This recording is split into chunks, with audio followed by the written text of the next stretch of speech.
আসসালামু আলাইকুম। MS word ফুল কোর্সের প্রথম পর্বে আপনাকে স্বাগতম। বর্তমানে ছোট থেকে বড় প্রায় সব ধরনের ডকুমেন্ট তৈরির জন্য সবচেয়ে বেশি ব্যবহৃত সফটওয়্যার হলো Microsoft Word. Skill Rise with Selim YouTube channel এবং ফেসবুক পেজের এই প্লেলিস্টে এমএস ওয়ার্ডের বেসিক থেকে অ্যাডভান্স লেভেলের ভিডিও টিউটোরিয়াল প্রকাশ করা হবে। তাই নিজেকে দক্ষ করে গড়ে তুলতে নিয়মিত এই প্লেলিস্টটি অনুসরণ করুন। Skill Rise to build your skill. ঘরে বসে ফ্রিতেই শিখুন graphic design, motion graphic, video editing, freelancing সহ content creation, YouTube automation. Free course link পেতে ভিডিও ডেসক্রিপশন বক্স চেক করুন। এমএস ওয়ার্ড হলো মূলত মাইক্রোসফট অফিস অ্যাপ্লিকেশনের একটা অংশ। এমএস ওয়ার্ডের পূর্ণরূপ হলো মাইক্রোসফট ওয়ার্ড। এটি মাইক্রোসফট কোম্পানির তৈরি একটি word processing software. Word processing software বলতে এমন একটি সফটওয়্যারকে বোঝায় যার মাধ্যমে লেখা তৈরি, সম্পাদনা, সাজানো, সংরক্ষণ, প্রিন্ট এবং শেয়ার করা যায়। অর্থাৎ আপনি যদি একটি চিঠি, আবেদনপত্র, জীবন বৃত্তান্ত, রিপোর্ট, বই, প্রশ্নপত্র কিংবা অফিসের কোনো ডকুমেন্ট তৈরি করতে চান, তাহলে এমএস ওয়ার্ড সেই কাজটি খুব সহজেই আপনাকে করতে সাহায্য করবে। বর্তমান পৃথিবীর সবচেয়ে জনপ্রিয় ওয়ার্ড প্রসেসিং সফটওয়্যার হল মাইক্রোসফট ওয়ার্ড। 1983 সালের অক্টোবর মাসে মাইক্রোসফট কর্পোরেশন প্রথম মাইক্রোসফট ওয়ার্ড বাজারে নিয়ে আসে। সফটওয়্যার প্রোগ্রামার চার্লস সিমুনি এবং রিচার্ড ব্রুডি যৌথভাবে এটি আবিষ্কার বা তৈরি করেন, যার প্রাথমিক নাম ছিল মাল্টিটুল ওয়ার্ড। বিল গেটস এবং পল অ্যালেনের তত্ত্বাবধানে এটি প্রথম যাত্রা শুরু করে।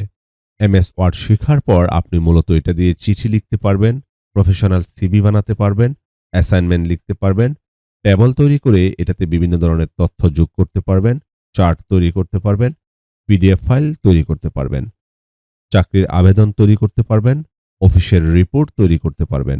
এমনকি এটা দিয়ে আপনি থিসিস এবং রিসার্চ পেপার তৈরি করতে পারবেন। এমএস ওয়ার্ড ডকুমেন্টে আপনি বিভিন্ন ধরনের ছবি, আইকন, শেপ যুক্ত করতে পারবেন, সুন্দরভাবে ডকুমেন্ট ডিজাইন করতে পারবেন এবং সবশেষে এটার মাধ্যমে তৈরি ডকুমেন্টগুলোকে আপনি সরাসরি প্রিন্টও করতে পারবেন। অর্থাৎ লেখালেখি সম্পর্কিত প্রায় সব ধরনের কাজই আপনি এমএস ওয়ার্ড দিয়ে করতে পারবেন। কেন আপনি এমএস ওয়ার্ড শিখবেন? বর্তমান সময়ে কম্পিউটার জানার পাশাপাশি এমএস ওয়ার্ড জানাও একটি মৌলিক দক্ষতা। চাকরির জন্য আপনাকে এমএস ওয়ার্ড জানতে হবে, কারণ বাংলাদেশ সহ বিশ্বের প্রায় সব অফিসেই এমএস ওয়ার্ডের ব্যবহার রয়েছে। অনেক চাকরির পরীক্ষায় এবং ইন্টারভিউতে ওয়ার্ডের উপর ব্যবহারিক পরীক্ষাও নেওয়া হয়।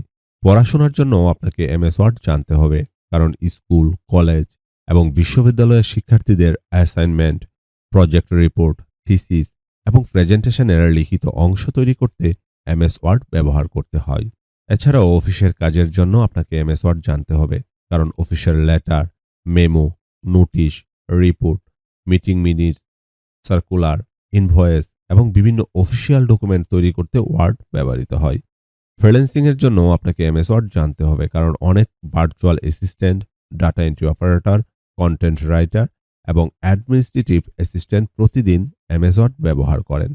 ব্যবসার জন্য আপনাকে এমএস ওয়ার্ড জানা প্রয়োজন, কারণ কোটেশন তৈরি, invoice, price list, product catalogue এবং বিভিন্ন ব্যবসায়িক ডকুমেন্ট তৈরি করতে ওয়ার্ড অত্যন্ত কার্যকর। মূলত এমএস ওয়ার্ডের ব্যবহার এখন প্রায় সর্বত্রই, যেমন সরকারি অফিস, ব্যাংক, কলেজ, হাসপাতাল, এনজিও, ব্যবসা প্রতিষ্ঠান, ব্যক্তিগত কাজ, বেসরকারি প্রতিষ্ঠান, স্কুল, বিশ্ববিদ্যালয়, আদালত, সংবাদ মাধ্যম, ফ্রিল্যান্সিং। এছাড়াও যে কোনো প্রতিষ্ঠানে যেখানে ডকুমেন্ট তৈরি করা হয় সেখানে আপনি এমএস ওয়ার্ড ব্যবহার করতে পারবেন। মাইক্রোসফট ওয়ার্ড সেই প্রতিষ্ঠা লগ্ন থেকে শুরু করে এখন পর্যন্ত অনেকগুলো ভার্সন আমাদের দিয়েছে। মূলত এটা কিছু সময় অন্তর অন্তর নতুন নতুন আপডেট নিয়ে আসে। এই আপডেট অনুযায়ী যে ভার্সনগুলো আমরা ইতিমধ্যে পেয়েছি তার কিছু ভার্সন এখানে উল্লেখ করা হয়েছে। মূলত প্রতিটি নতুন ভার্সনে নতুন ফিচার, উন্নত ইন্টারফেস এবং আরও ভালো পারফরম্যান্স যোগ করা হয়ে থাকে। তবে সব আপগ্রেড ভার্সনের বীরে আমাদের দেশের বিভিন্ন সেক্টরে খুব জনপ্রিয় ভার্সনটি হচ্ছে মাইক্রোসফট ওয়ার্ড 2007। এই কোর্সে আমি মাইক্রোসফট ওয়ার্ড 2007 এবং আপগ্রেড ভার্সন মাইক্রোসফট ওয়ার্ড 2060 এর কম্পেয়ার করে ভিডিও টিউটোরিয়ালগুলো তৈরি করব। সেক্ষেত্রে আপনারা পুরাতন ভার্সনকে যেমন চিনতে পারবেন, তেমনি আপগ্রেড ভার্সনের সাথেও পরিচিত হতে পারবেন, যদিও এখন অনেক আপগ্রেড ভার্সন বাজারে চলে এসছে। তো আজকের ভিডিও টিউটোরিয়ালে আমরা শিখেছি মূলত এমএস ওয়ার্ড কি, এটি কত সালে তৈরি হয়েছিল এবং কে কে তৈরি করেছিল, এটি কেন শেখা জরুরি এবং কোথায় কোথায় আপনি এটি ব্যবহার করবেন। এই ভিডিওটি দেখার পর যদি উত্তরগুলো আপনি পেরে থাকেন তাহলে অবশ্যই কমেন্ট বক্সে জানিয়ে দেবেন। ফিরছি শীঘ্রই আরও একটি নতুন এমএস ওয়ার্ডের ভিডিও টিউটোরিয়াল নিয়ে। ভিডিও টিউটোরিয়ালটি যদি ভালো লাগে তাহলে চ্যানেলটি সাবস্ক্রাইব করে পরবর্তী ভিডিওর নোটিফিকেশন পেতে পাশে থাকা বেল আইকনটি ক্লিক করে রাখুন। ফিরছি খুব শীঘ্রই নতুন আরও একটি টিউটোরিয়াল নিয়ে। আল্লাহ হাফেজ।